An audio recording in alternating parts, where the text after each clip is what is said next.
नमो सिद्धाणं नमो आयर्याणं नमो वज्रायाणं नमो लोये सर्वशाहूणम्।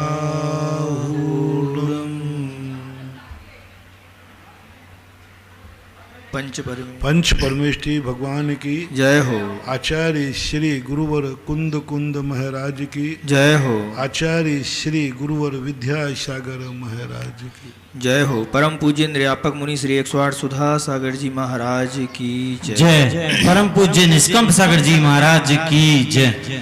गुना से श्रीमती लता जैन की जिज्ञासा है, पूज्य महाराज श्री के चरणों में त्रिवार नमोस्तु।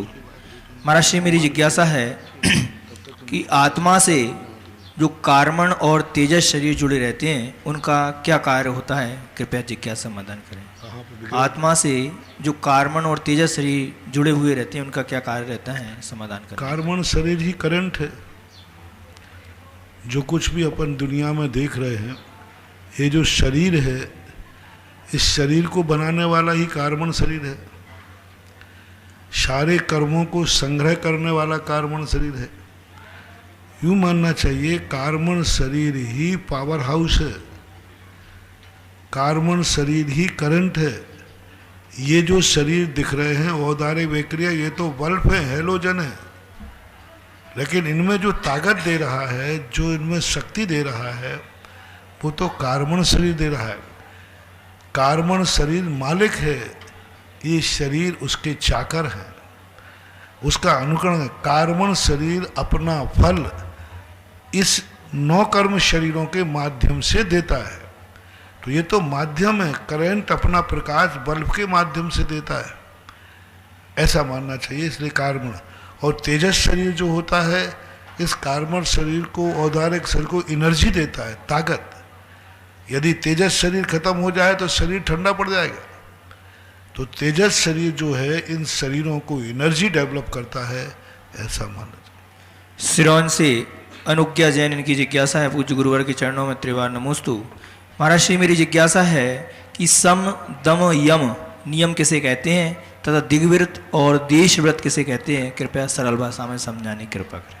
सम दम और यम और नियम, पहली बात तो ये सम अलग चीज है। शम का अर्थ होता है समन करना, शांतिपूर्वक, संतोष धारण करना, शांतिपूर्वक। किसी भी चीज को अपने उपयोग में या अनुपयोग में लेना शांतिपूर्वक, सामने वाले को नुकसान पहुंचाए बिना, इष्ट और अनिष्ट के अंदर अपना क्षमता भाव रख करके जो क्रिया की जाती है वो शाम कहलाती है, शमीनता है। जैसे कई बार कोई चीज़ें ऐसी होती हैं, पक्ष भी है विपक्ष भी है, दोनों के प्रति हमारा नियम है, हम दोनों पक्षों के प्रति तटस्थ रहेंगे, शाम रहेंगे, तो इसको बोलते हैं साम्य भाव। फिर दमन होता है। दमन का अर्थ होता है ताड़ित करना, दंडित करना, रोकना, जबरदस्ती रोकना। जैसे तुम्हारे लिए कोई व्यक्ति कोई गलत कार्य करने का भाव आया, कुछ खाने पीने का भाव आया, तुमने नियम कर लिया, चाहे मर जाऊंगा लेकिन ये नियम तो नहीं तोड़ूंगा, ये कार्य तो नहीं करूंगा, ये कहलाता है दमन। अब क्षमता भाव नहीं है, अब हठात भाव है, दमन भाव है। तुम लाख उपाय करो, मैं तुम्हें ये कार्य नहीं करने दूंगा, तो उसको बोलते दमन। तो कई बार कुछ जीवन में ऐसे समय आते हैं जो समता भाव से निकल जाते हैं, लेकिन कभी कभी ऐसे निमित्त बन जाते हैं कि हमें दमन का सहारा लेना पड़ता है। सब तरफ से ऐसी बाधाएं आ रही हैं कि ये मेरे पैरों को डगमगा देंगे, तो उस समय हमें दमन का सहारा लेना पड़ता है। दुनिया हिले तो हिले, लेकिन मैं अपने नियम से नहीं हिलूंगा, तो ये कहलाता है दमन। यम कहलाता है, यम का अर्थ है दीर्घकालीन, पूर्णकालीन, जीवन पर्यंत के लिए कोई संकल्प लिया जाता है, वो यम कहलाता है। नियम कहलाता है कुछ सीमित समय के लिए परिस्थितियों के अनुसार जो नियम लिया जाता है वह नियम कहलाता है। दिग्व्रत और देशव्रत किसे कहते हैं? दिग्व्रत और देशव्रत का, दिग्व्रत का अर्थ है दिशाओं का बंधन करना आजीवन।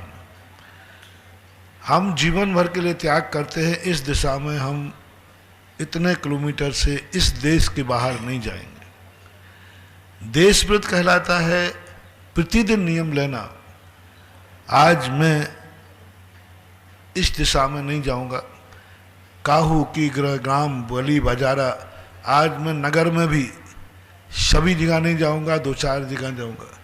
तो प्रतिदिन अपने जाने आने की सीमाएं कर लेना, ये देशव्रत। इस प्रकार दिग्व्रत और देशव्रत दो प्रतिमाओं से चालू हो जाते हैं, इनको गुणव्रत भी कहते हैं। खांडू कॉलोनी बांसवाड़ा से अर्पण जैन की जिज्ञासा है। पूज्य गुरुवर के चरणों में नमोस्तु। महाराज श्री, आज शाम भक्तामर स्तोत्र ऋषि मंडल स्तोत्र करते हुए लगा जैसा कि खांडू कॉलोनी के श्यांसनाथ के सामने, सांगनेर के आदिनाथ भगवान के सामने, विजौलिया के पार्श्वनाथ भगवान के सामने बैठने जैसा आनंद प्राप्त हो रहा हो। मेरी जिज्ञासा है कि ऐसा क्यों होता है कि कुछ मंदिर जी में प्रतिमा को देखकर मंत्रमुग्ध हो जाते हैं और कुछ मंदिर जी में दर्शन करने जैसे एक फॉर्मेलिटी सा लगता है? कृपया समझाने की कृपा करें। द्रव्य छेद काल भाव। आज प्रातः काल हमने प्रवचन में कहा था कि परिणाम कभी कभी किसी द्रव्य को देख करके होते हैं। शांत भाव बैठे हैं, सामने से कोई निकल जाए, हमारे परिणाम अच्छे बुरे हो जाते। कुछ परिणाम उस क्षेत्र पर जाके होते, कुछ परिणाम काल पे होते, कुल परिणाम जो है भाव के आश्रित होते। उस भाव में जन्म लोगे तो वे भाव करना ही पड़ेंगे। इसी प्रकार से मंदिर की पोजीशन, मंदिर का स्थान, मंदिर का क्षेत्र, मंदिर का वास्तु से मंदिर के परिणाम बनते हैं। मूर्ति का भी अलग अलग होता है। इंदौर से महेंद्र जैन पत्रकार, इनकी जिज्ञासा है। पूज्य गुरुदेव के चरणों में नमोस्तु। महाराज श्री, शांतिहारा में ऋषि आरिका श्रावक श्राविका शब्द आता है, जबकि जैन दर्शन में मुनि आरिका शब्द उपयोग होता है। महाराज जी, क्या शांतिहारा में ऋषि आरिका शब्द के बजाय मुनि आरिका शब्द का उच्चारण करना उचित होगा? कृपया मार्गदर्शन करें। श्रावक श्राविका की जगह मुनि आरिका शब्द उपयोग करें। मुनि आरिका भी तो आता है। श्रावक श्राविका मुनि आरिका आता है, दोनों तो आते हैं। मुनि आरिका श्रावक श्राविका दोनों आते हैं, क्योंकि चतुर्विधि संघ है। शांति धारा में भावना भाई जा रही है कि जो चारों प्रकार के मुनि आरिका श्रावक श्राविका है, इन संघों पर उपसर्ग का निवारण हो। तो गृहस्थों के लिए भाने में कोई बाधा नहीं। वहाँ कोई पूजा नहीं की जा रही है, कोई उनको अर्घ नहीं चढ़ाया जा रहा है। जब एक पशु पक्षियों को, पेड़ पौधों को भी शुभ की भावना की जा रही है, तो श्रावकों के प्रति उपसर्ग ना हो, ऐसी भावना भाने में कोई बाधा नहीं है। सागर से प्रभा जैन की जिज्ञासा है। पूर्व गुरुवर के चरणों में कोटि कोटि नमोस्तु। महाराज श्री, जिज्ञासा है कि मैंने पंचकल्याणक महोत्सव में सारथी की बोली ली थी, तो महाराज जी इसका क्या पुण्य मिलता है सारथी बनने से? कृपया समाधान करने की कृपा करें। सारथी बनने का पुण्य तो ली थी, तो आपने ली थी बस। अब जब लोगे तब पूछना। सटई जिला आज तुमने भगवान का रथ चलाया है, कभी तुम्हारे लिए भी भगवान का सारथी जो बन जाते हैं ना, उनको स्वयं की गाड़ी स्वयं नहीं चला जाते। वो इतने बड़े आदमी हो गए, उनको सदा ड्राइवर मिलता है। तुम्हारी गाड़ी चलाने के लिए भी कोई ना कोई सहारा मिलेगा। सटई जिला छतरपुर से ममता जैन की जिज्ञासा है। पूज्य गुरुवर के चरणों में कोटिशा नमोस्तु। महाराज श्री, मेरी 3 प्रतिमा के व्रत हैं, मुझे अंतराय का पालन किस प्रकार से करना चाहिए? कृपया समाधान करने की कृपा। आप लोगों को जो पालन करने की कुछ विधियां ऐसी हैं कि ज़्यादा 4-5 आपको अंतराय कहे गए। एक अंतराय वो है कि जीव यदि कोई थाली में मरा हुआ आ जाता है तो भोजन को छोड़ करके बाद में दूसरे टाइम भोजन ग्रहण कर सकते हैं। अथवा यदि आपकी शक्ति आदि नहीं है तो भोजन को छोड़ करके पानी ले सकते हैं, लेकिन भोजन छोड़ देंगे कोई मरा हुआ जीव आया है। बाल आदि आने पर जिस वस्तु में बाल आदि आ जाए उस वस्तु को हटा सकते हैं, बाकी शेष भोजन ग्रहण कर सकते हैं। कोई मलमूत्र आदि की बाधा आ जाने पर या उस प्रकार का स्पर्श आदि हो जाने पर, आप परिवार हैं, बच्चे हैं, सब कुछ है, तो उस समय आपको अंतराय करने की स्थिति बन जाती है। कुल मिलाकर के आप लोगों के अंतरायों में बहुत सावधानी रखना चाहिए, क्योंकि आप गृहस्थ हैं। इतना भोजन फेंकना, हम अंतराय करते हैं तो कितना फेंकता है, जितनी अंजलि में उतने ही फेंकेगा। और तुम्हारा अंतराय है और पूरी भरी थाली रखी, तो हर चीज़ पर थोड़ा व्यवस्थित सावधानी बना के रखना। बस जीव के मरने पर यदि वो भी मरा हुआ कहीं दिख जाए तो नहीं, आपकी थाली में ही मरा हुआ मिलता है तो भोजन छोड़ना, बाकी के लिए यथायोग शक्यानुष्ठान पूर्वक कार्य करना। क्योंकि सभी आचार्यों ने, प्राचीन आचार्यों ने इस संबंध में कोई चर्चा गृहस्थों की नहीं की। पूज्यवर समंतभद्र महाराज ने कहीं भी इतने बड़े श्रावकाचार में कोई इस प्रकार की चर्चा नहीं की। बाद के कुछ आचार्यों ने, जैसे वसुनंदी श्रावकाचार है, उसमें कुछ इस प्रकार के अंतरायों की चर्चा है। बूंदी से दुर्लभ जैन इनकी जिज्ञासा है। पूज्य गुरुवर के चरणों में नमोस्तु। महाराज श्री, मेरी जिज्ञासा है कि मेरे परिवार के द्वारा प्रतिमा जी विराजमान की गई थी, वह मेरे से करवाई गई थी। गुरुदेव, उस प्रतिमा जी के एक हाथ की अंगुली खंडित थी, तो मैंने उसी समय पंडित जी से बोला तो उन्होंने बोला कि ये खंडित में नहीं आती। तो गुरुदेव, आप मुझे मार्गदर्शन करें कि इसमें दोष क्या है, कृपया इन समाधान। सब चीज़ों पर विचार नहीं किया जाता, क्योंकि उपांग खंडित होते हैं और मूर्तियाँ प्राचीन होती हैं, तो इन संबंध में विचार नहीं करना चाहिए। मूल अंग खंडित होता है तो विचार है, ये उपांग कहलाते हैं। अशोकनगर से विनीता निर्मल जैन इनकी जिज्ञासा है। पूज्य गुरुवर के चरणों में नमोस्तु। महाराज श्री, अनेकांत एवं स्यादवाद को कैसे समझें, कृपया सर। बहुत बार मैं बता चुका हूँ, अनेक धर्मों को एक साथ, परस्पर विरोधी धर्म एक साथ में रहते हैं, उनको अनेकांत कहते हैं। और सापेक्षवाद को स्यादवाद कहते हैं। अनेकांत वस्तु का स्वभाव है, सापेक्षवाद वस्तु का कथन है। सापेक्ष स्यादवाद वक्ता के अधीन होता है और अनेकांतवाद वस्तु के अधीन होता है। जैसे एक व्यक्ति नाना रिश्तेदारों में होता है तो वो तो है, लेकिन जो लोग उसे पुकारते हैं सापेक्ष है। तो जब कोई सापेक्ष कथन किया जाता है वो स्यादवाद कहलाता है, जो वक्ता के अधीन है। जैसे किसी ने कहा ये मेरे पिताजी हैं, पिता ने कहा ये मेरा बेटा है, भांजे ने कहा ये मेरा मामा है। वो तीनों है, लेकिन अलग अलग अपेक्षा से। मामा, भांजे की अपेक्षा मामा है, सापेक्षवाद है। वो भांजे की अपेक्षा है। तो जब कथन की शैली आती है, इसके संबंध में अभी 2-3 दिन पहले ही मैंने बड़े विस्तार से लिखा था। लगता है कि प्रश्नवाचक, प्रश्नकर्ता जिज्ञासा समाधान को पहली बार सुन रहा है। सिमरिया रहली से मुन्नालाल जैन इनकी जिज्ञासा है। पूज्य महाराज श्री के चरणों में नमोस्तु। महाराज श्री, मेरी जिज्ञासा है कि मरण काल उपस्थित होने पर गृहस्थ को प्रीतिपूर्वक संलेखना करना चाहिए। तो महाराज श्री, प्रीतिपूर्वक संलेखना का क्या तात्पर्य है? प्रीति यानी रुचिपूर्वक, भार मान के नहीं, मन मार के नहीं। कहाँ से संलेखना महावीर स्वामी ने रख दी, वैसे ही मर रहे हैं और कह रहे हैं अन्न पानी और छोड़ो, वैसे तो उसको भार मान करके नहीं, प्रीतिपूर्वक। अवभाग्य मेरे धन्यवाद कि मरण के पहले मैं सारी पराधीनता का त्याग कर रहा हूँ। मरने के पहले शरीर कल छुड़ाएगी आत्म यमराज या मौत, मैं आज ही इसलिए मेरा मौत छूट दे। बहुत बड़ी चीज़, शरीर तो छूट नहीं है, मैंने अपने मन में तो आज ही छोड़ दिया उदासीन। बहुत बड़ी चीज़, तो प्रीतिपूर्वक जोशपूर्वक लेना चाहिए। ललितपुर से सीलचंद जी अनौरा वाले। पूज्य गुरुवर के चरणों में त्रिवार नमोस्तु।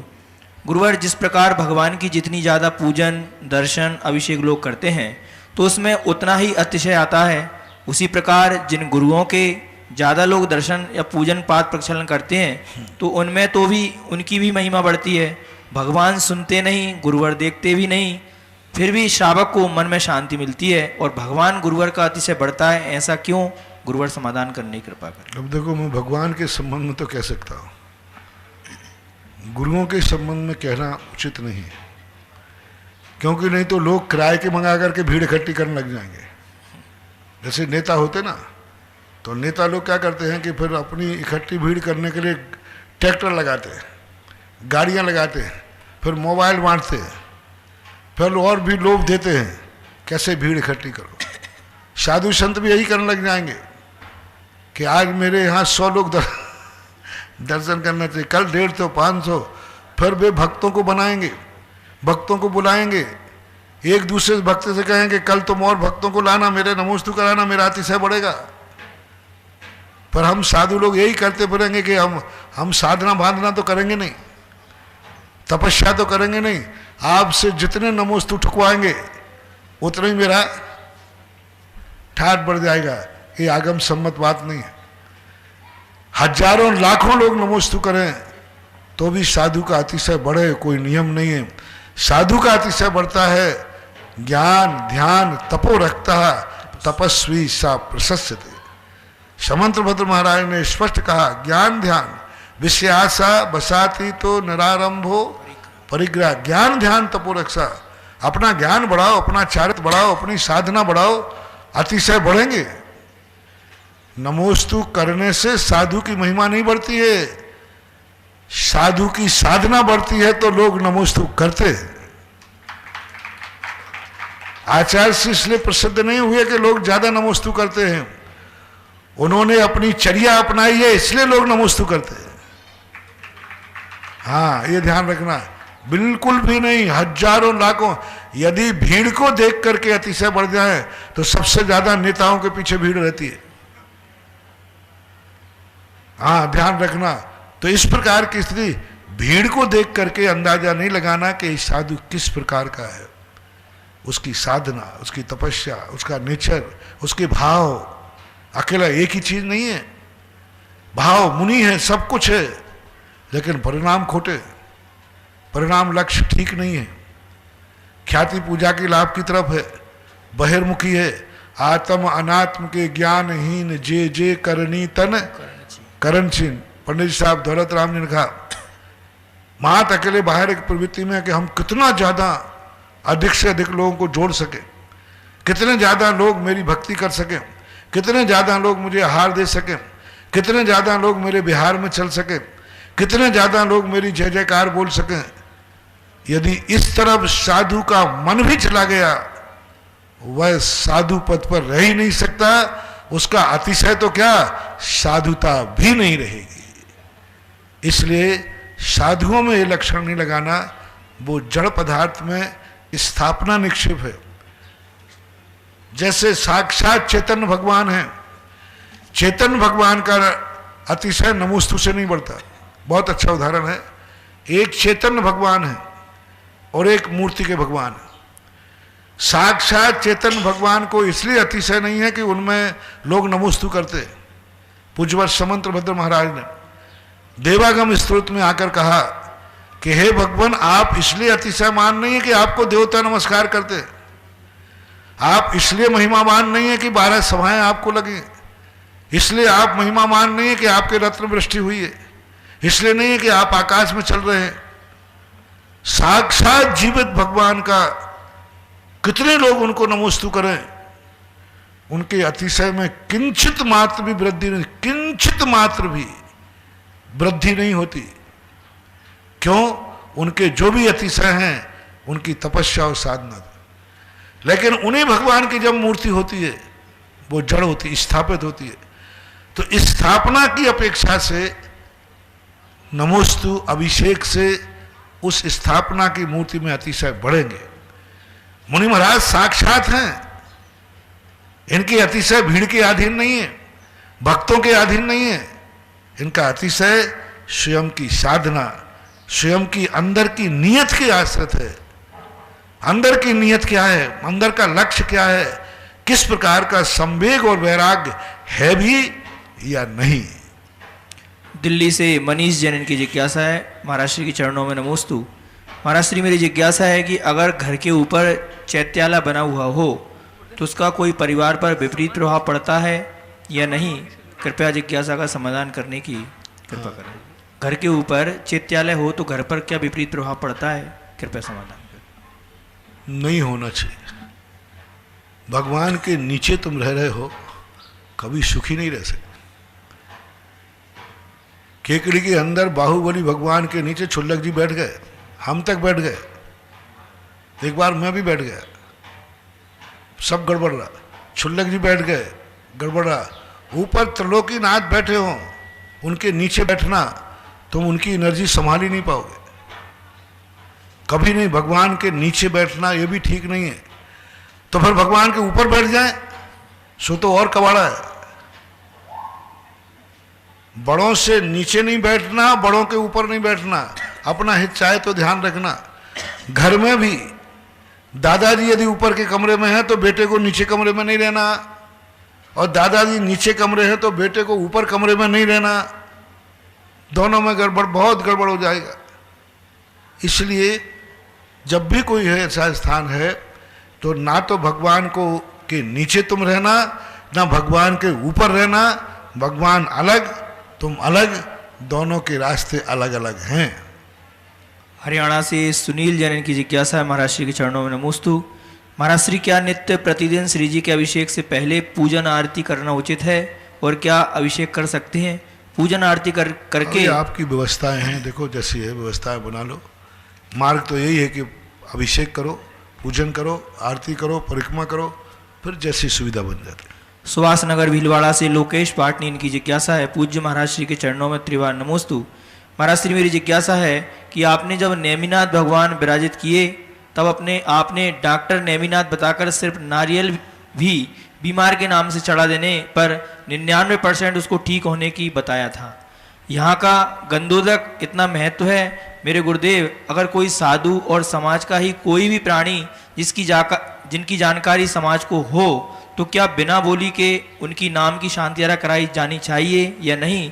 जबकि ये मौजूद ना हो तो बिना बोली के भी शांतियारा की जा सकती है, क्योंकि आजकल बिना बोली के शांतियारा नहीं हो पाती है। आप इसका सही समाधान करने की कृपा करें। पहली बात तो है कि हमने जो डॉक्टर की तो भाषा आपकी भाषा में बोला था, आयुर्वेदिक, बल्कि हमने ये कभी नहीं कहा 99% हो जाएगा। मैंने ये कहा था कि मरीज को डॉक्टर के पास भेजो, वो शरीर का इलाज करेगा। तुम भगवान के पास जाओ, वो आत्मा का इलाज करेगा। कर्मों का इलाज और नौ कर्म का इलाज, नौ कर्म का डॉक्टर, कर्म का तुम्हारी पूजा, और कर्म और नौ कर्मों का इलाज हो जाएगा तो बीमारी जल्दी ठीक हो जाएगी। कुछ बातें तुम अपनी तरफ से जोड़ देते हो, तो इस प्रकार के। और दूसरी बात है, अभिषेक शांति धारा दान पूर्वक की जाती है। आपके यहाँ घर में कोई व्यक्ति कार्यक्रम होता है या कोई विशेष कार्यक्रम होता है, तब आप दस्तूर करते हो। घर में सभी लोग तुम्हारे यहाँ आते हैं जाते हैं, लेकिन कभी ब्याई जी आते हैं, कुंवर साहब आते हैं, तो उनको कुछ देते हो कि खाली हाथ बुलाते हो, खाली हाथ भेजते हो? क्यों देते हो? बेचारे वो गरीब है इसलिए देते हो। शगुन कहलाता है। आपके यहाँ कोई जब विशेष कार्यक्रम होता है, वही रिश्तेदार आते हैं तो बाद में आप उनको गिफ्ट देते हो कि नहीं? क्यों देते हो? क्या जरूरत पड़ी? छोटे छोटे गिफ्ट बांट देते हो, क्या वो गरीब हैं? ये शगुन कहलाता है। इसी प्रकार जब विशेष पर्पज से नित्य नियम का अभिषेक करते हैं, जब विशेष पर्पज से हम कोई कार्य करते हैं, शांति धारा आदि करते हैं, तो हमें दस्तूर, दान का दस्तूर करके करना चाहिए। अब एक अच्छा गरिमापूर्ण करके करते हैं, बाकी बिना नाम के भी जो वस्तुतः गरीब है, जो वस्तुतः बेहोश है, जो वस्तुतः यहाँ उपस्थित नहीं हो पाता है, उनके करना समर्थवानों के लिए कभी नहीं करना चाहिए। समर्थवान है, मेरा नाम बुलवा दो। अरे काहे को बुलवा दो?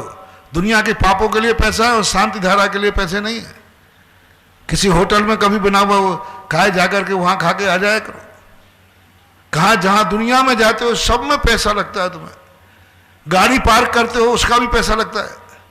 बस अकेला मंदिर में पैसा लगा कि तुम्हारी नानी मरी, पर तुम्हारे पता नहीं, मंदिर का तो सब फोकट में चाहते हैं। मंदिर का माल अपना माल, अपने बाप का माल, भगवान जी अपने अपने सब कुछ है। संसार के हर कार्य में तुम्हारे लिए आजकल पैसा लगता है। धर्म कार्य को भी थोड़ा सा दस्तूर करो, शगुन करो। सीधी बात, दान देकर के जो क्रिया की जाती है वो सिंचाई के खेत के समान फलती है, और बिना दान किए क्रिया की जाती है वो बिना सिंचाई के खेत के समान फलती है। हमने दोनों बातें कह दी। बिना सिंचाई के खेत में भी बीज बोते हैं लोग के नहीं, और एक सिंचाई वाले में, दोनों खेतों की फसल में क्या अंतर है? बस वही अंतर रहेगा।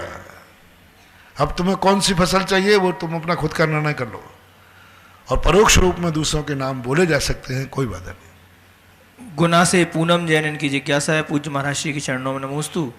महाराज श्री जब चक्रवर्ती दीक्षा लेते हैं और अपना राजपाट अपने पुत्र को देते हैं, तो क्या वे अपने 14 रत्न, 9 निधियां, घोड़े आदि भी सेना भी देकर जाते हैं या नहीं देते। स्पष्ट पूज्यवर जिनसेन स्वामी ने लिखा, जैसे ही चक्रवर्ती अपना मुकुट उतारता है, राज तिलक करता है, उधर कोषाध्यक्ष को जो कोषकार है उसमें से अक्षय निधियां गायब हो जाती हैं। जैसे ही मुकुट निकाल के पुत्र को राजगद्दी देता है, सुदर्शन चक्र गायब हो जाता है। अपने आप विलय को, जैसे अपने आप प्रकट हुआ था, ऐसे ही अपने आप वो विलय को प्राप्त हो जाता है। यानी जो चक्रवर्ती का वैभव है वो पुत्र को नहीं दिया जा सकता। जो वसीयत से चला आ रहा था वैभव, वो वैभव जरूर पुत्र को देता है। भोपाल से महक जैन इनकी जिज्ञासा है। पूज्य महाराज श्री के चरणों में नमोस्तु। महाराज श्री, अकृत्रिम चैत्यालयों में जिनेंद्र देव की मूर्ति होती है क्या? और अगर मूर्ति होती है तो उसे कौन बनाता है और वह किसकी बनी होती है? अकृत्रिम है अनादिकाल से। जैसे सूरज को कृष्ण बनाया हमेशा से, हवाओं को कृष्ण बनाया हमेशा से, तो इसी प्रकार से अकृत्रिम मूर्तियां सदा शाश्वत होते हैं, अविनाशी। मदनपुरी कॉलोनी सहारनपुर उत्तर प्रदेश से धीरज जैन बोलते हैं। महाराज श्री के चरणों में नमोस्तु। महाराज श्री, घर में प्रतिष्ठा महोत्सव व धार्मिक अनुष्ठानों के बहुत सारे कलश इकट्ठे हो जाते हैं, तो महाराज जी इन कलशों को हम लोगों को क्या करना चाहिए? कृपया समाधान करनी कृपा करें। कलशों को ठीक है मंदिर में चढ़ा दीजिए, और नहीं है तो उनको उसी रूप में तो आप उपयोग नहीं कर सकते। एक बार गलाने के बाद वो धातु रूप में हो जाएंगे, फिर आप कुछ भी कर सकते। मल्हारगंज इंदौर से पायल सेठी इनकी जिज्ञासा है। पूज्य महाराज श्री के चरणों में त्रिवार नमोस्तु। महाराज श्री, समाधि मरण का पाठ हम उस समय सुनाते हैं जब कोई व्यक्ति मरणान अवस्था में, देहांत की अवस्था में होता है, तब वह स्वयं नहीं बढ़ सकता, तो हमें स्वयं के लिए समाधि मरण का पाठ कब करना चाहिए? क्या हम हर रोज यह पाठ कर सकते हैं? क्योंकि जब हम मरने की स्थिति में होंगे तो हमें भी कोई और सुनाएगा या किसी को सुनाने का मौका ही न मिले, तो हमें स्वयं कर सकते हैं। स्वयं अपने आप में समाधि मरण पाठ को भावना के रूप में भाने में कोई बाधा नहीं। परम पूज्य आचार्य गुरुदेव श्री विद्यासागर जी महाराज के आज्ञानुवर्ती शिष्य निर्यापक श्रवण मुनि पुंगव श्री सुधासागर जी महाराज के मुखारविंद से देश विदेश से जिज्ञासा भेजने वाले, सुनने वाले उन सभी भक्तगणों की ओर से गुरुवर के चरण में त्रिवार नमोस्तु नमोस्तु नमोस्तु। आज हम परम पूज्य महाराज के चरणों में विराजित हैं। देश विदेश के लोग, सभी लोग जिज्ञासा सुन रहे हैं, देख रहे हैं, भेज रहे हैं। उन सभी जिज्ञासुओं की ओर से बहुत सारी जिज्ञासाएं परम पूज्य मुनि श्री निष्कम सागर जी कर रहे थे। अब यहाँ जो विराजित है उनकी ओर से जिज्ञासा समाधान प्रस्तुत होगा। इसके पूर्व हमारे ओम प्रकाश जी आगे का कार्यक्रम संचालित करेंगे।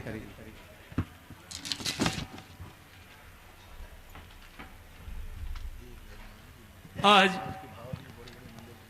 चमलेश्वर पार्श्वनाथ तीर्थ क्षेत्र कमेटी का सौभाग्य है कि यहाँ चंद्रोदय तीर्थ, जो कि पूरे विश्व में विख्यात हैं, उसकी कमेटी का यहाँ पदार्पण हुआ है।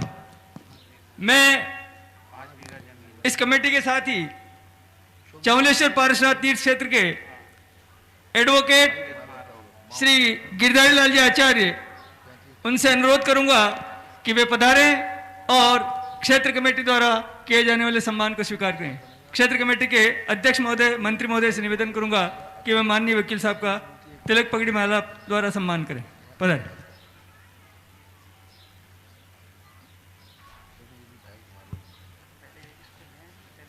साथ ही मैं आमंत्रित कर रहा हूं चंद्रोदय तीर्थ के अध्यक्ष श्रीमान हुकम काका, कोषाध्यक्ष माननीय वकील साहब गोपाल जी, महामंत्री श्री नरेश जी वैद, कार्याध्यक्ष श्री अजय जी बाकलीवाल एवं मुख्य सचेतक संयोजक श्री विनोद जी सुरलाया, सभी पधारे। और इनके साथ ही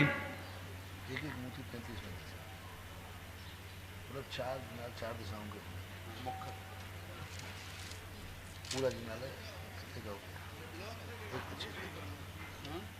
35 चौका 170 होगा 140 तो सामूहिक जो बनाएगा 125 पूरा 11 में जिनाला 11 में। देशनोदय तीर्थ क्षेत्र में जीर्णोद्धार के रूप में कुछ नाम आए हैं। 11,000 रुपये की राशि से नेमीचंद जी, पुष्पा जी जैन, शालीमार्ग दिल्ली से, और कौन सा नाम, और भूदान में जीर्णोद्धार में नाम आया श्रीमती उषा, सौरभ, मीना, गोलू, यथार्थ, ईशान, शिवानी जैन, सीए जितेंद्र, नीता, अंकित, पायल, गंगावत परिवार उदयपुर, पुष्पाबाई, धर्मचंद जी मोदी पटना बुजुर्ग वाले सागर, और 11,000 रुपये की अनिल, अभिलाषा, सौम्या, सम्यक जैन।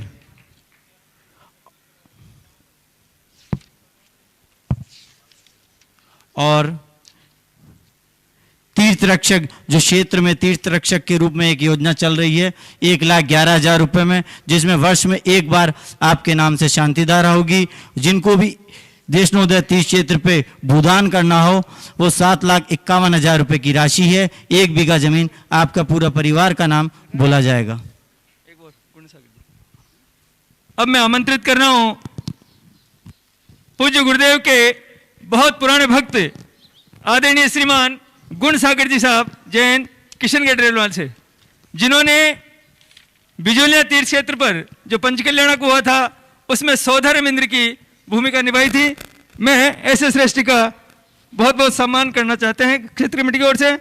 कमेटी के पदाधिकारी से अनुरोध करूंगा कि वे ऐसे श्रेष्ठी का तिलक माल्यार्पण कर पगड़ी पहना सम्मान करें।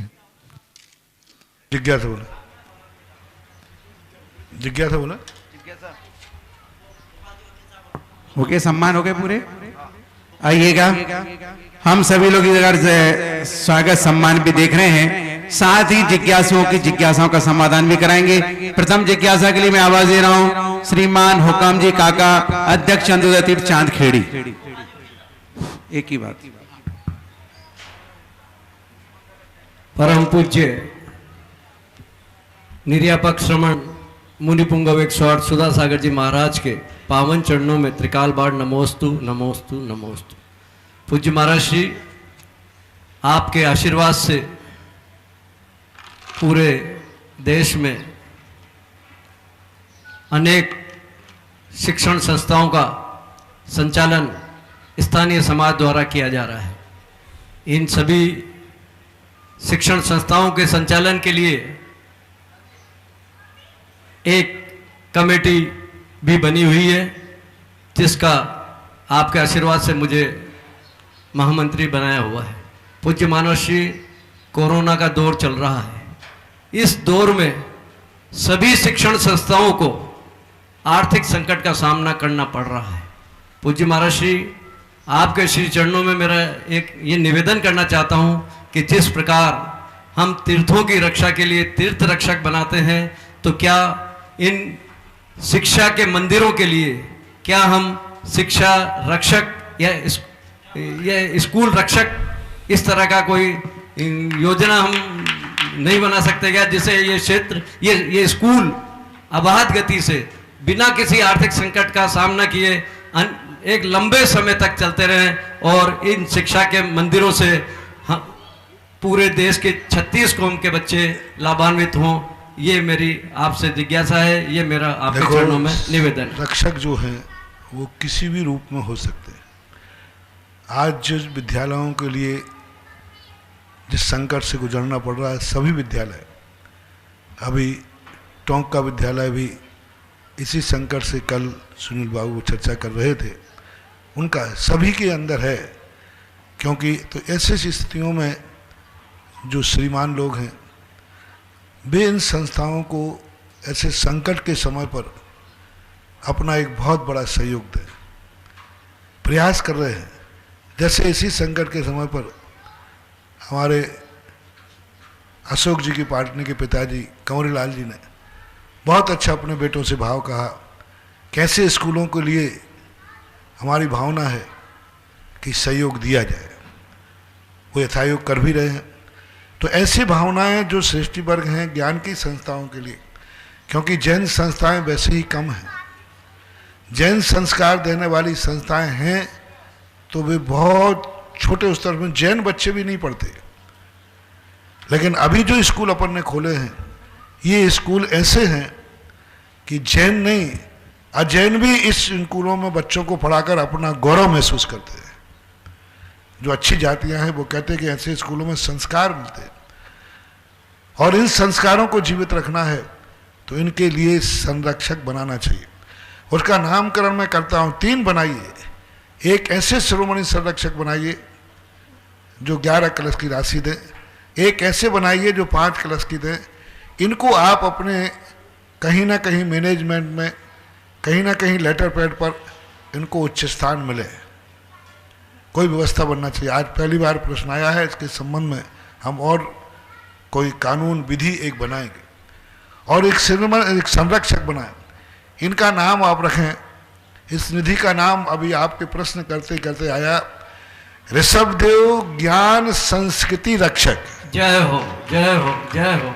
ऋषभदेव ज्ञान संस्कृति रक्षक, क्योंकि ऋषभदेव ने ही अपनी धर्म नीति चलाने के लिए धर्म शिक्षा के पहले सबसे पहले उन्होंने लौकिक शिक्षा को ध्यान दिया, लौकिक शिक्षा का उन्होंने प्रचार किया और अंक और अक्षर विद्या के संस्थापक ऋषभदेव हैं। इसलिए ऋषभदेव ज्ञान संस्कृति रक्षक के नाम से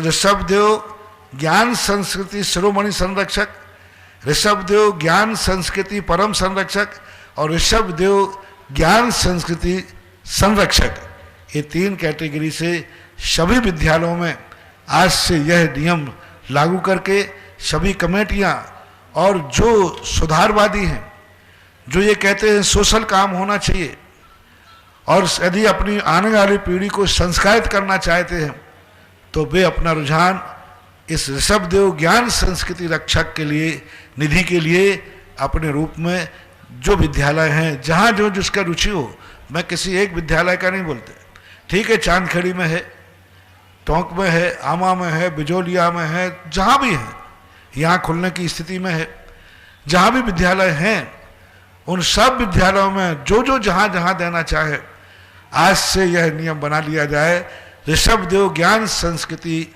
निधि कोष तैयार किया जाए, जिससे संकट के समय ये विद्यालय अपने संकट से जर्जरित ना हो जाएं।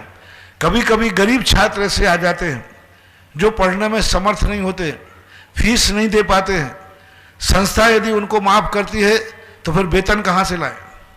लोग संस्थाओं पर दबाव डालते हैं कि आप फीस माफ़ करें। अरे फीस माफ़ करेंगे तो टीचर का वेतन कौन देगा, मेंटेनेंस कौन करेगा, फिर स्कूलों में अच्छे टीचर अच्छे प्रिंसिपल नहीं आएंगे। तो किसी स्कूल में कभी भी फीस माफ़ नहीं होना चाहिए। सेठ लोगों के लिए अक्षय निधि बना करके फिर स्कूल की फीस उनके द्वारा भरवाना चाहिए। तो ये फंड दोनों के काम आएगा, गरीब छात्रों की फीस और ऐसे संकट के समय मेरा आशीर्वाद सबके लिए यह दिया, ध्यान रखें। नमोस्तु महाराज जी, नमोस्तु महाराज। आगे गोपाल जी एडवोकेट कोटा तैयार रहेंगे, नरेश जी वैद्य कोटा। संत शिरोमणि आचार्य विद्यासागर जी महाराज के अब ये चांदखेड़ी के अध्यक्ष बोले थे, तो जिनको चांदखेड़ी विद्यालय के लिए 3 में से कोई भी सदस्य बनना हो वे आज से ही बोलना शुरू कर दें। यहाँ बैठों में से कोई शुरू करे तो शुरू कर दे, और बाहर से करना चाहें तो इनके अध्यक्ष वगैरह के नंबर लेकर के उनसे संपर्क करें। और आज मेरे सामने से श्रीगंज करना हो इस ऋषभदेव ज्ञान संस्कृति निधि का, तो अभी भी जो बैठे उनमें से बोलें, बाहर से बोलना चाहें तो बोलें। आज शुरुआत के लिए संत शिरोमणि आचार्य विद्यासागर जी महाराज के परम शिष्य निर्यापक श्रमण मुनि पुंगव 108 श्री सुधा सागर जी महाराज के पवित्र पावन चरणों में दिगंबर जैन अतिशय क्षेत्र चंद्रोदय चांदखेड़ी की प्रबंध कार्यकारिणी का त्रिकाल बार नमोस्तु नमोस्तु भगवान नमोस्तु। मुनिश्री हमारा बहुत बड़ा पुण्य है। बहुत समय से हम लोग पुरुषार्थ कर रहे थे कि हमें भी कुछ लाभ मिले, और इस माह का, अप्रैल माह का बहुत पुरुषार्थ करने के बाद में हमें पुण्य लाभ मिला, जिज्ञासा समाधान और आपकी देशना का प्रसारण का, जिसे पूरे देश और विदेश के लोग सुन रहे हैं। चांदखेड़ी कमेटी की ओर से सभी को सादर जय जिनेंद्र। मुनिश्री, आपने अपनी देशना में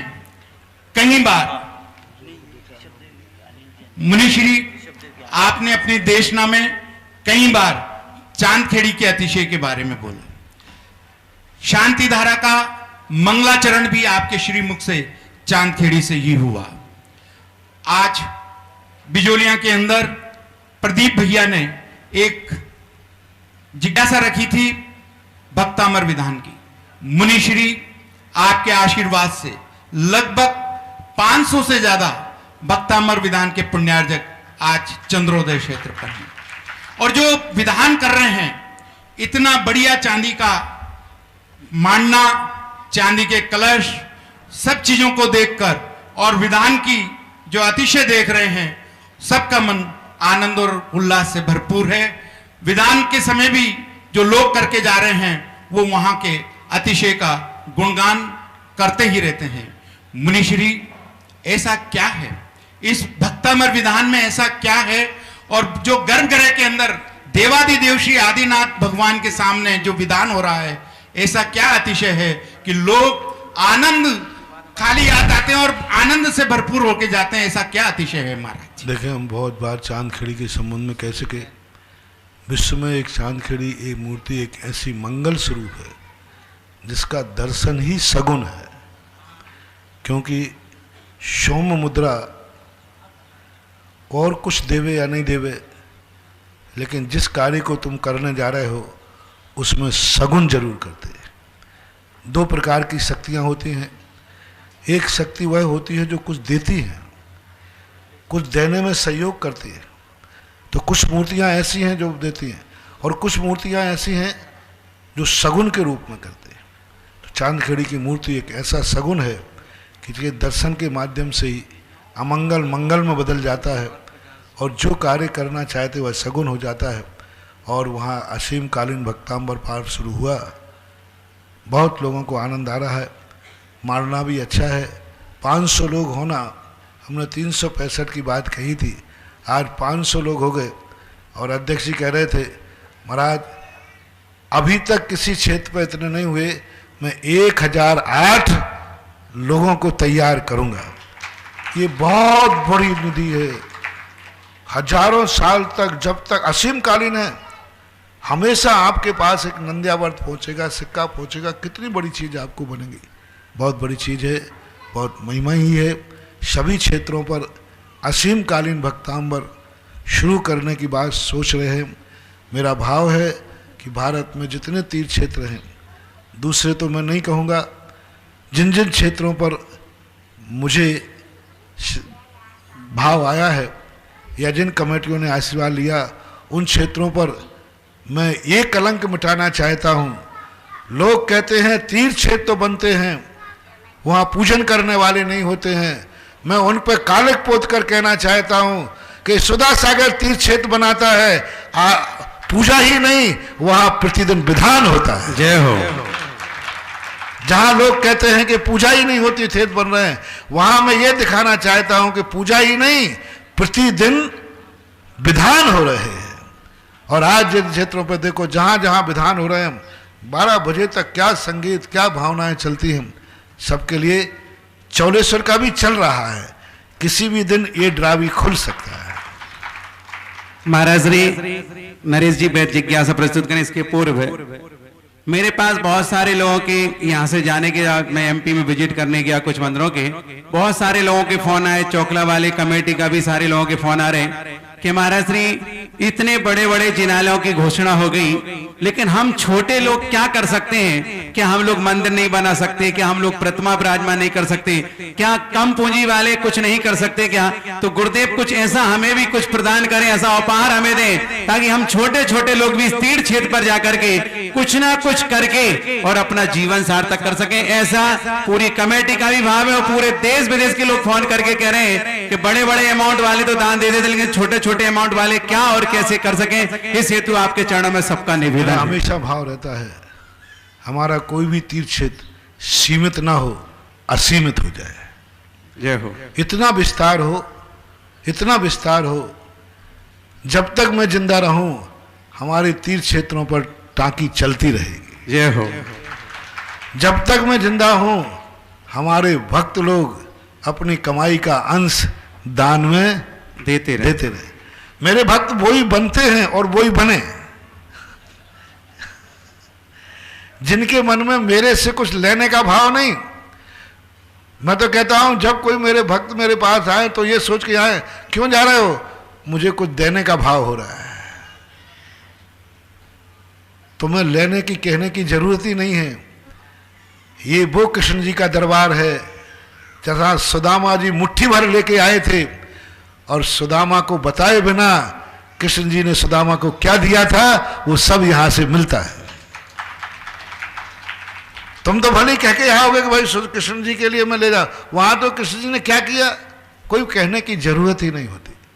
इसलिए चौलेश्वर तीर्थ क्षेत्र एक महातीर्थ क्षेत्र के रूप में परिवर्तन हो चुका है। जय हो, जय हो। उसी दिन हो गया था जिस दिन चांदखेड़ी के अंदर पूरा चौगला उत्साह के साथ गया था।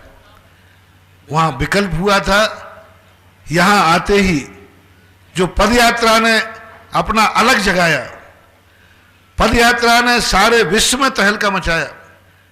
पदयात्रा का जो मैसेज गया दुनिया में, जिस प्रकार की पदयात्रा गरिमापूर्ण रही उसी प्रकार का ये तीर्थ क्षेत्र अब गरिमापूर्ण बनने जा रहा है।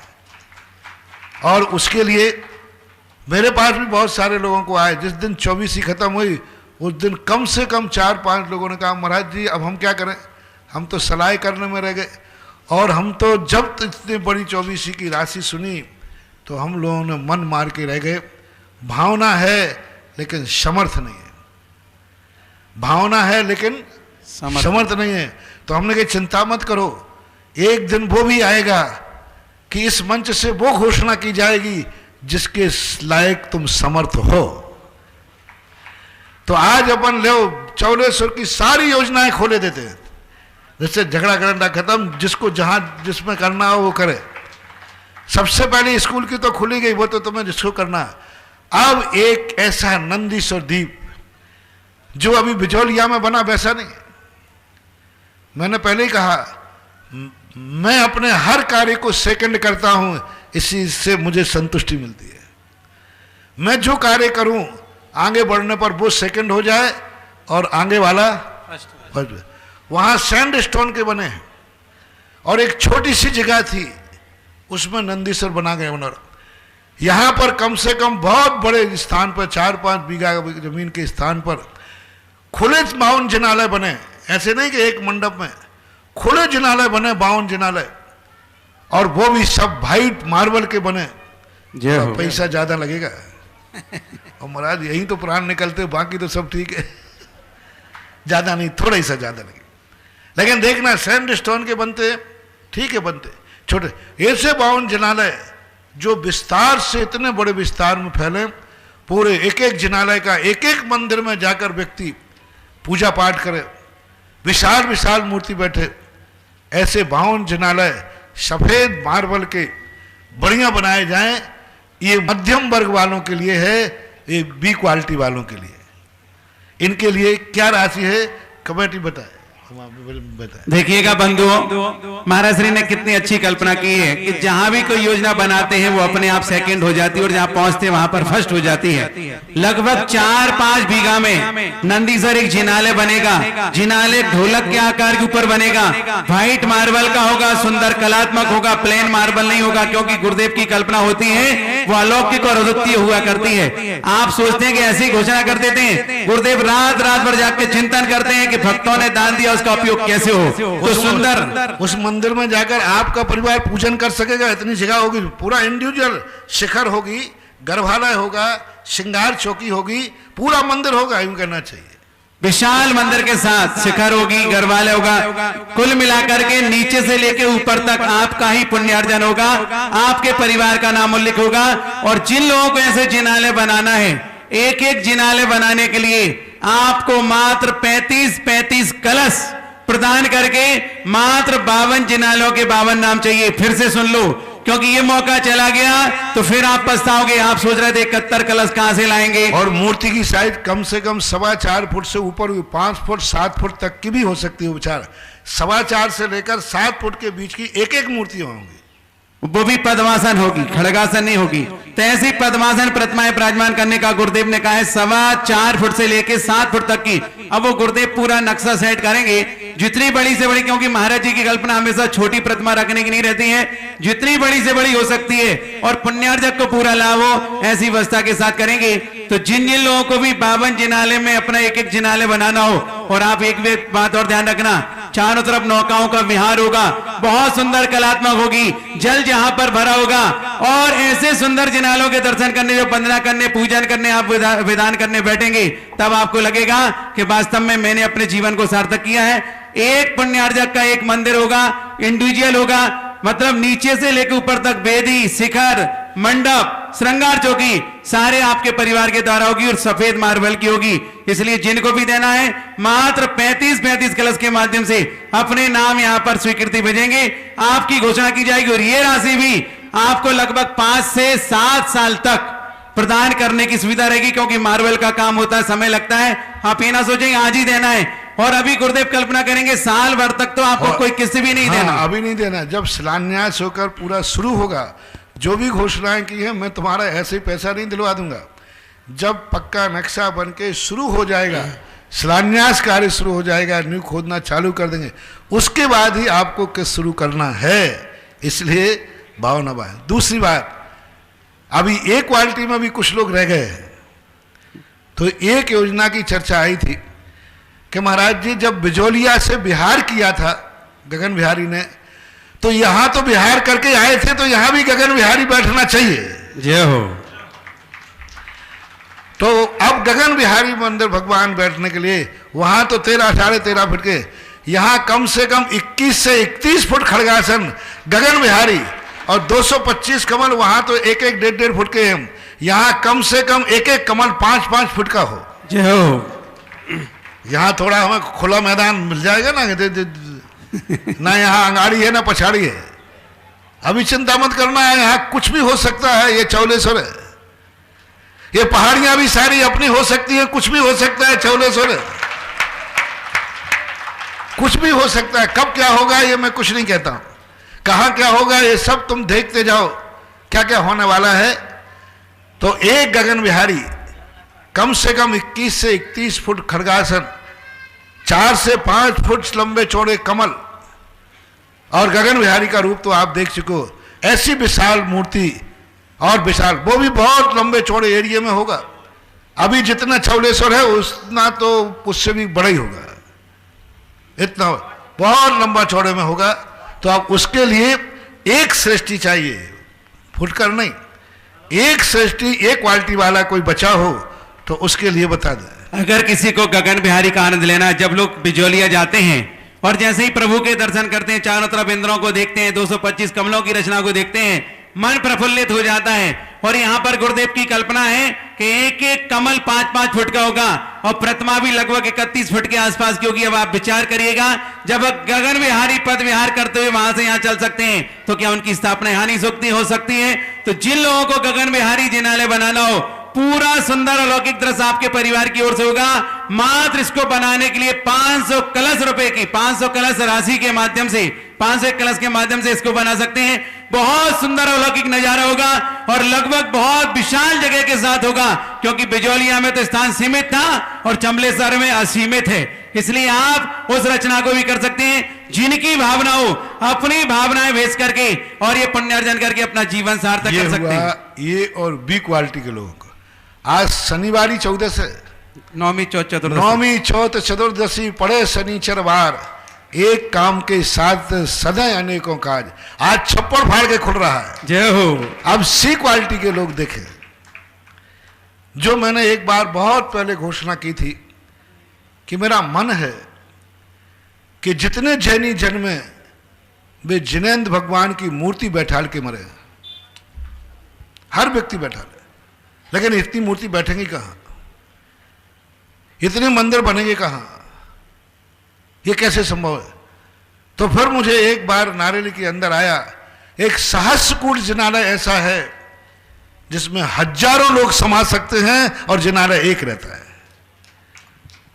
और पूज्य गुरुदेव ने भी, आचार्य श्री ने, ये कीर्ति स्तंभ 11 मंजिल का कीर्ति स्तंभ होता है और 1008 मूर्तियां इसमें होती है। और यहां का जो कीर्ति स्तंभ होगा, सहस्रकूट होगा, वो 11 मंजिल का होगा, लगभग 135 फुट ऊंचा, और वो भी व्हाइट मार्बल का। 1008 जिनबिंब होंगे। प्रत्येक मंजिल के ऊपर 4-4 पद्मासन जिनमें होंगे, कम से कम वो 4.25 फुट की मूर्ति लगभग जो उस पर सेट बैठ जाएगी, एक आध 2-4-5 इंची कम बड़ होते। तो ये 40 मूर्ति उसमें होती हैं और 1008 मूर्तियां टोटल, छोटी मूर्तियां 9 इंच से लेकर 11 इंच तक की होती है। और सबसे 11वीं मंजिल में, पूरी 11वीं मंजिल में एक चतुर्मुखी भगवान बैठते, वो भी छोटे मोटे नहीं होंगे, 4-5 फुट से बड़े होंगे। ऐसे 4 भगवान ऊपर बैठते हैं। वो एक इंडिविजुअल मंदिर बनता है ऊपर कीर्ति स्तंभ का। आपको यदि इसका सैंपल देखना है तो सबसे पहले सैंपल तैयार किया है आपके ललितपुर दिगंबर जैन समाज ने, और कीर्ति स्तंभ बन के तैयार हो गया और मूर्ति भी उन्होंने बैठा दी है। इतनी लोग प्रशंसा करते, बहुत ऊंचाई से ऊपर 4 मूर्ति बड़ी बड़ी विशाल, पूरा जिनालय समोषण मानो, ऊपर जाकर के पूरे समोषण का रचना रूप बनेगा। और 10 मंजिल में होंगी 1008 मूर्तियां, 10 मंदिर में 40 मूर्तियां जो बीच की होंगी, मध्यम करके वो। तो इसके लिए आप लोग अपनी राशि क्या घोषित करना है, वो आप लोग घोषित करना। एक परम पूज महाराज श्री आपके आशीर्वाद से 9वीं चतुर्दशी सार्थक हो गई। एक जिनालय नंदीसर जिनालय की 35 कलश के माध्यम से आलोक कुमार सन ऑफ नेमीचंद जी, शालिनी, अतिशय, सिद्धार्थ एवं समस्त मोदी परिवार भोपाल से इन्होंने नंदीसर जिनालय बनाने की घोषणा की। एक बार जोरदार तालियों के साथ। और जो जिनालय के लिए महाराज श्री ने जैसा घोषित किया था, स्कूल के लिए, एक सेकेंड, 35 कलश ही है, उन्होंने 51 श्रीफल और अलग से दिए हैं, क्योंकि 35 कलश उनको शून्य लग रहा था, तो उन्होंने 35 कलश 51 श्रीफल के माध्यम से सूचना दी। एक बार जोरदार ताली हो जाएंगे। और जो महाराज श्री ने जैसा बोला था कि ऋषभ देव ज्ञान संस्कृति शिरोमणि संरक्षक जिन्हें बनना हो, उसमें एक थोड़ा सा संशोधन कर लें जी। किसी ने सलाह दी है, अच्छी है, मैं सलाह भी मानता हूं। ऋषभ देव ज्ञानार्जन संस्कृति रक्षक, क्योंकि वहां पढ़ाई होती ना, तो ऋषभ देव ज्ञानार्जन संस्कृति रक्षक कर ले। बहुत बढ़िया। ऋषभ देव ज्ञानार्जन संस्कृति शिरोमणि संरक्षक में एक नाम आ गया है। 11 कलश के माध्यम से श्रीमान Sheetal Jain Patni, BTech IIT, PhD student, Toronto Canada. दादाजी उनके स्वर्गीय जय कुमार जी पाटनी, दादी श्रीमती किरण, पिता श्री अरुण, माता Shrimati Sheela. Sheetal Jain Patni, BTech IT Bombay, PhD student, physics university of Toronto Canada. एक बार जोरदार तालियों के साथ। बहुत अच्छा। देखो, विदेशी लोग धर्म को थोड़ा सा कम, वहां के संस्कारों में लौकिक शिक्षा, समाज सेवा पर ज्यादा जोर देते हैं। मैं तो कहता हूं सारे विदेशी लोग हमारे दिगंबर जैन स्कूलों को गोद ले ले। जय हो। बहुत अच्छा। विदेश से शुरू हुई है हुक्म बाबू, विदेश से हुई है तीर्थ रक्षा निधि, यानी अब ये विद्यालय अंतरराष्ट्रीय संरक्षण प्राप्त करेंगे। जय हो। और महाराज श्री परम संरक्षक में, और आज देखो नंदीश्वर द्वीप की भी बिल्कुल शुरुआत, ये सब सगुन कहलाते हैं। इधर अपन ने बोला नहीं, उधर देखो बिना सोचे बोला होगा। अभी हमें बोले कितने मिनट हुए? 5-7 1 मिनट। उसको तो महाराज ने बोला, भाव आया, बोल दिया। आज बहुत दिन मुहूर्त, शुभ मुहूर्त है, शनिवारी और 14 है, अपने आप में एक बहुत शुभ योग कहलाता है। और यही ऋषभ देव ज्ञानार्जन संस्कृति परम संरक्षक के रूप में नाम आया हमारे तीर्थ क्षेत्र कमेटी चंदोदा तीर्थ के अध्यक्ष महोदय राजेंद्र कुमार जी, हुकम चंद जी, प्रकाश चंद जी, हरसौरा परिवार कोटा। जोरदार तालियों के साथ इन्होंने 5 कलश के माध्यम से परम संरक्षक बनने की मेरा स्वीकृति सबसे दी। कहना है, हुकम बाबू आप मंत्री हैं, उसके खड़े हो जाए। भारतवर्ष से सभी स्कूलों से ये बिल्कुल हटाग्रह है, इस राशि को वो खर्च नहीं करेंगे, इसको ध्रुव फंड में जमा करेंगे और इसके ब्याज से जो पैसा आएगा वह पैसा आप अपने खर्च में लेंगे। और स्कूल के अंदर मार्बल का पाटिया लगेगा, उस पाटिया पर इन सबके नाम अंकित होंगे। ये दो बातें आपको सभी स्कूलों में लागू करना है, क्योंकि आप चांदखेड़ी के तो अध्यक्ष हैं, लेकिन आपके भारतवर्षीय सारे स्कूलों के आप गाइड करने वाले महामंत्री हैं। आपके अध्यक्ष एस.के. जैन साहब है ना, एस.के. जैन साहब जो अपने गोलाकोट के महामंत्री हैं जी, अध्यक्ष। तो ये दो चीजें, इसको किसी भी रूप में खर्च नहीं करोगे, ध्रुव फंड रहेगा ये। और इसके लिए जो स्कूल है उसमें पार्टियां लगेगा उनका कि ये अक्षय निधि, यह जो नाम हमने दिया है ऋषभदेव ज्ञानार्जव संस्कृति रक्षक निधि कोष के ये पदाधिकारी हैं। तो ये दो चीजें करना, नहीं तो अभी आए और फिर खर्च कर दो। ध्रुव फंड कभी खर्च नहीं होना चाहिए, जो खर्च करेगा वो कानूनन अपराध माना जाएगा। महाराज जी, विधान में इस तरह का प्रोविजन करेंगे कि ये कॉर्पस फंड तैयार होगा और ये एफडी के रूप में बैंक में जमा रहेगा, और इसके ब्याज से जो स्कूलों में जो कमी आती है आय में, उसकी पूर्ति इसमें होगी। और जो बच्चे आर्थिक रूप से असक्षम है उनकी मदद के लिए ये फंड काम में आएगा। ये हमारा लक्ष्य रहेगा महाराज। बहुत अच्छा, नमोस्तु महाराज जी, नमोस्तु। सभी स्कूल कमेटियां अपने अपने क्षेत्रों से अपने जहां से भी हो यह निधि बनाना शुरू करें। सहज कोष सी क्वालिटी का, क्योंकि संता हमारी सबसे ज्यादा सी क्वालिटी में होती है। गगन बिहारी का महिलाओं के लिए स्थिति बनती है कि ये लोग क्या करते हैं कि हम इतनी बड़ी राशि दे ही नहीं सकते, हम अपने खर्च में से निकालते हैं। तो इसमें तो सारे चौगले जितना है, बाहर के लिए मना नहीं कर रहा हूं, चौगले में घर में 10 लोग हैं तो 10 करो। जय हो। ये ऐसी निधि है जिस निधि में चॉकलेट खाने वाला बच्चा भी आज नियम ले लेवे तो 7 साल में प्रतिदिन चॉकलेट के पैसे बचाएगा तो भी मूर्ति बैठा देगा। जय हो। यानी 8 साल का बच्चा है, उससे भी कह सकते बेटा तू अपने खर्च में से एक मूर्ति का संकल्प करो सहज कुट का। बच्चे महिलाएं कह सकती हैं कि 5 साल 10 साल के अंदर हम भी थोड़ा थोड़ा जोड़कर एक मूर्ति बैठा करके मरेंगे। तो ये सबके लिए है।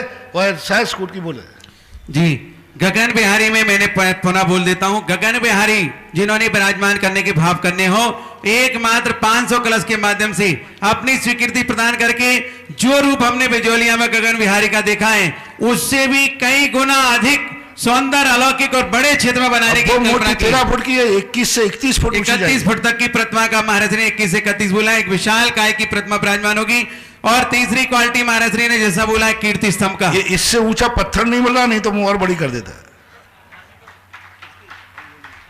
सहसगुड़ जिनालय में जिन्हें 1008 प्रतिमाएं विराजमान करनी है, क्योंकि महाराज की कल्पना है यहाँ पर जो भी काम होगा सफेद मार्बल के माध्यम से होगा।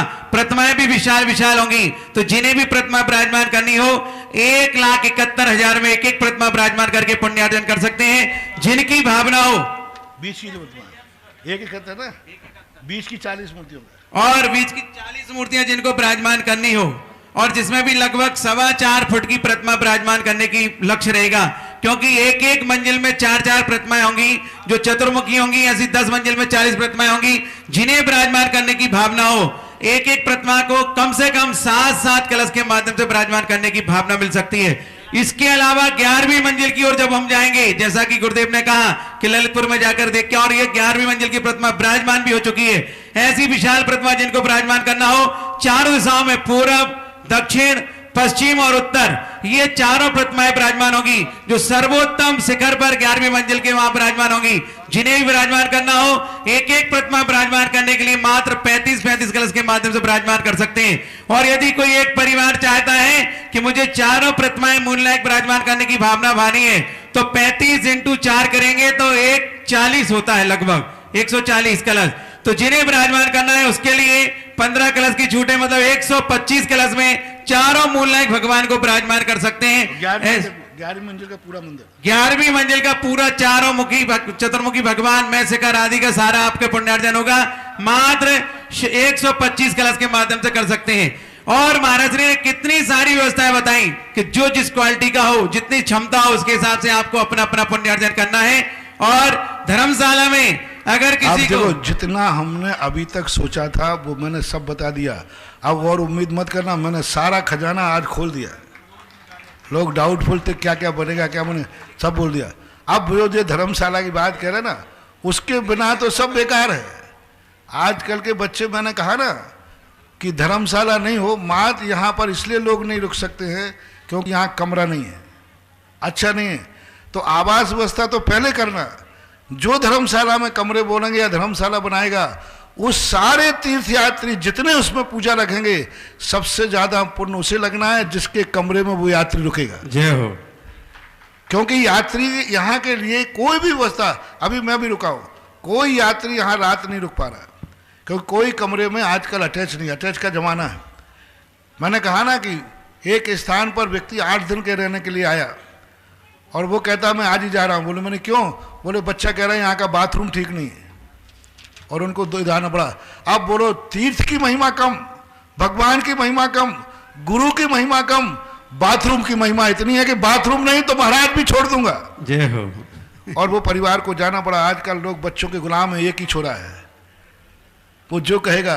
तो आज का जमाना ये है कि पहले आवास व्यवस्था होना चाहिए, तो जिसमें लोग रुकेंगे, इतने बड़े तीर्थ की जो वंदना करेंगे, श्रेय उसको जाएगा जो धर्मशाला बनवाएगा या धर्मशाला के कमरे में रुकता है।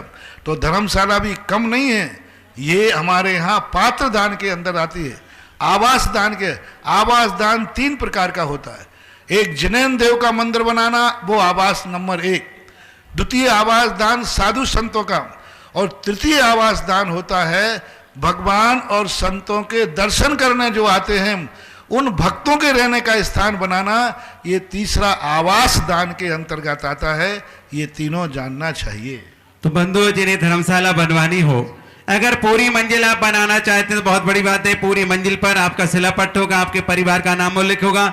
और कितनी बड़ी बात है कि जीवन भर, आजीवन, पीढ़ी दर पीढ़ी जितने लोग यात्री उस कमरे में रुकेंगे और उस कमरे में रुक करके पूजन करेंगे, विधान करेंगे, वंदना करेंगे, उन सभी के दर्शन पूजन विधान का 6वां हिस्सा हमेशा हमेशा आपके अकाउंट में जमा होगा। और वो आपको दुआ देगा कि धन्य वो पुण्यार्जक जिसने इतना सुंदर रूम बनाया कि मुझे रुकने में 1 दिन का मन था और मैं 3 दिन रुक करके गया, और तब आपको लगेगा वास्तव में मैंने अपने जीवन को सार्थक किया है। ऐसी धर्मशाला किसी को बनवानी हो तो 1 मंजिल पूरी बनाने के लिए मात्र 100 कलश रुपए 100 की व्यवस्था है। और यदि कोई 1-1 रूम प्रदान करना चाहता है तो मात्र 5-5 कलश के माध्यम से 1-1 रूम लग्जरी सारी व्यवस्थाओं के साथ सुविधा युक्त बनाने की भावना ला सकते हैं। तो आज अपन ने नंदीश्वर द्वीप का सगुन हो गया। सहसकूट की तो जो सी क्वालिटी के लोग हैं, वे आज 1-2-2-4 मूर्ति बोलकर सगुन करने पर बना दिया महाराज जी। एक नाम मेरा पूर्ण करना कोई पर्पस नहीं है, कब पूर्ण होगा? मेरा काम पर्पस है शुरुआत। Well beginning is of done. जय हो। कोई काम सगुन से शुभ शुरू होता है तो शुरू होते ही समझ लेना चाहिए आधा पूरा हो गया। तो आज सहसकूट में एक प्रतिमा 1,71,000 श्रीमती विद्या देवी सुनील जैन सूरत से आ गया है, जोरदार तालियों के साथ अनुमोदना करेंगे। अब आप लोगों को ये भंडारा खोल दिया।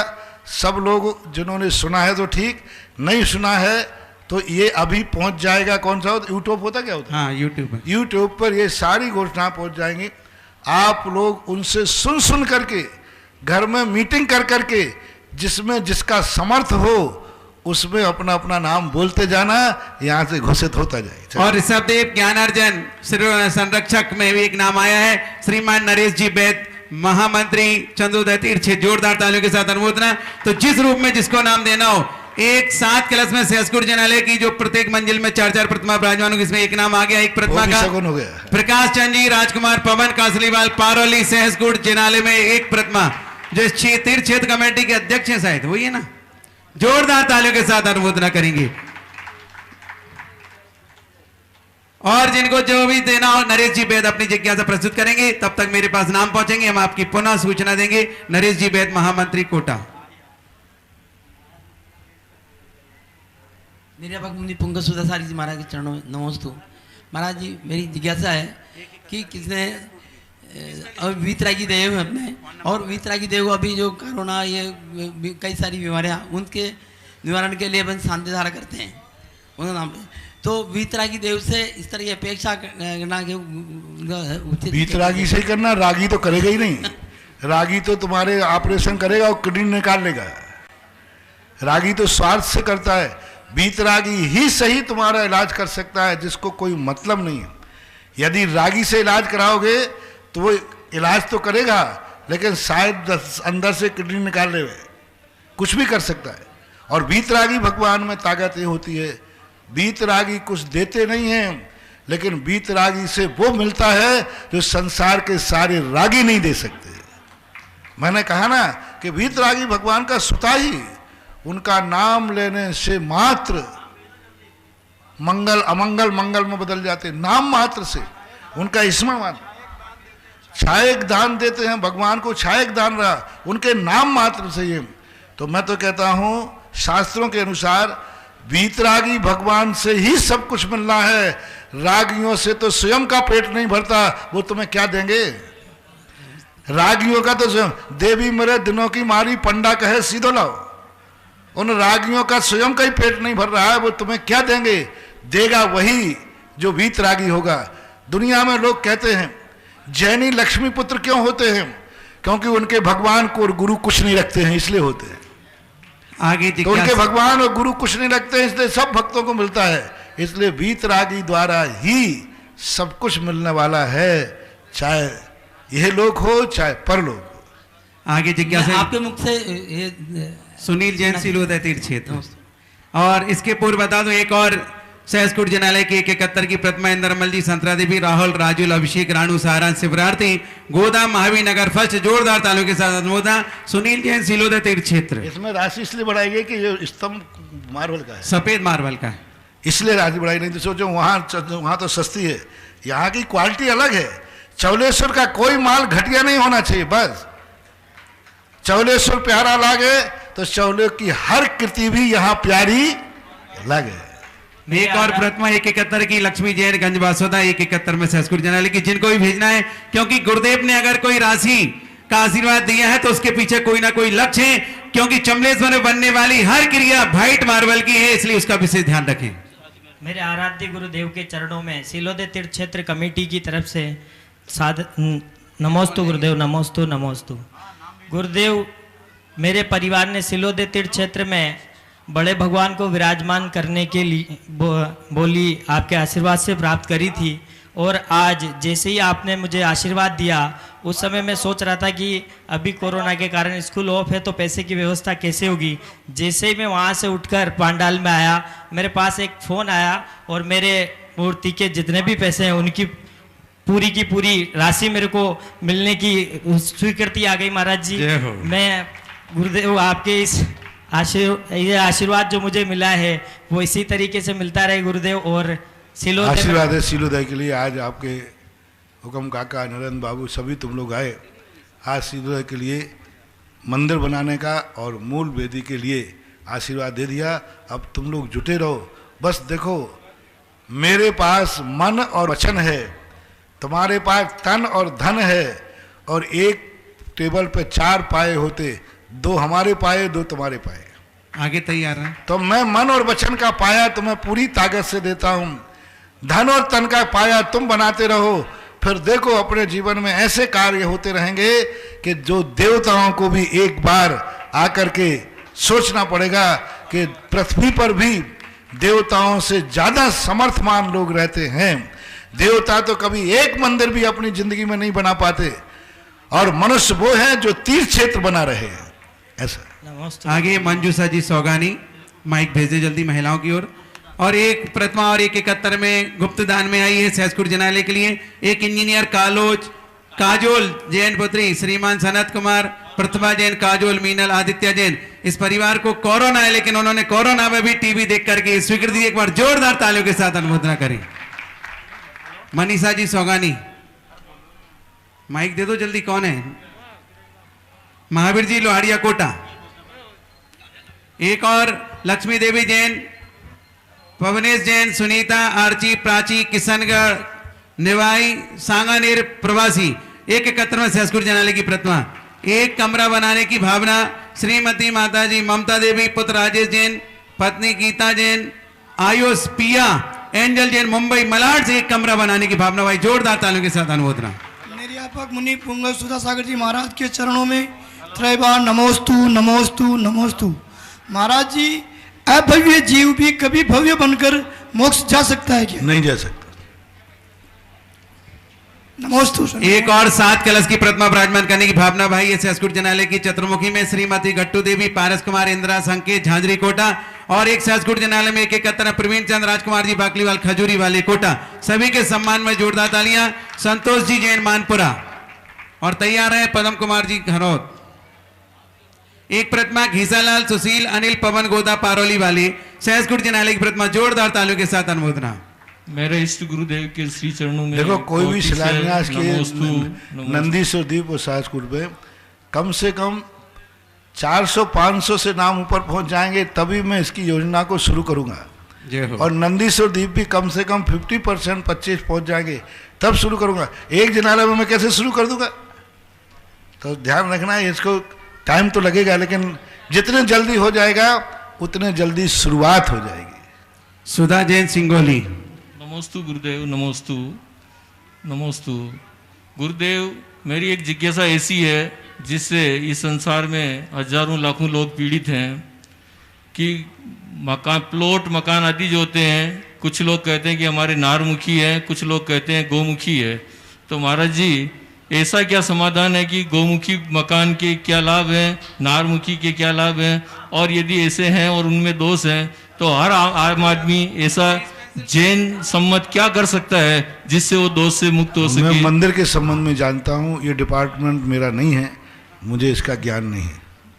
नमस्ते। इस प्रकार से जिज्ञासा समाधान संपन्न होने जा रहा है और जो घोषणाएं हम कल कर पाएंगे क्योंकि समय नहीं बचा है, समय से अधिक हो गया है, इन घोषणाओं को हम कल प्रदान करेंगे। परम पूज्य मनुष्य के चरणों में त्रैबार नमोस्तु नमोस्तु नमोस्तु। व्यक्ति के जीवन में संगति का प्रभाव ज्यादा पड़ता है या संस्कारों का? व्यक्ति के जीवन में दोनों का। संस्कृति पूंजी है, संस्कार पुरुषार्थ है। दोनों का बराबर पड़ता है। यदि हमें वंश के अनुसार संस्कृति नहीं मिलेगी तो हम आगे संस्कार कैसे? परस्पर है दोनों का। संस्कृति से संस्कार फलते हैं और संस्कारों पर संस्कृति बनती है, इसलिए दोनों एक दूसरे के पूरक हैं। एक संस्कार मिट जाएंगे, संस्कृति मिट जाएगी। संस्कृति नहीं रहेगी तो संस्कारों की उत्पत्ति ही नहीं हो पाएगी। दोनों का बीज और फल के समान संबंध है। इस प्रकार से जिज्ञासा समाधान संपन्न हुआ। हम सभी लोग जिनवाणी स्तुति करेंगे, उसके पूर्व कौन करेंगे?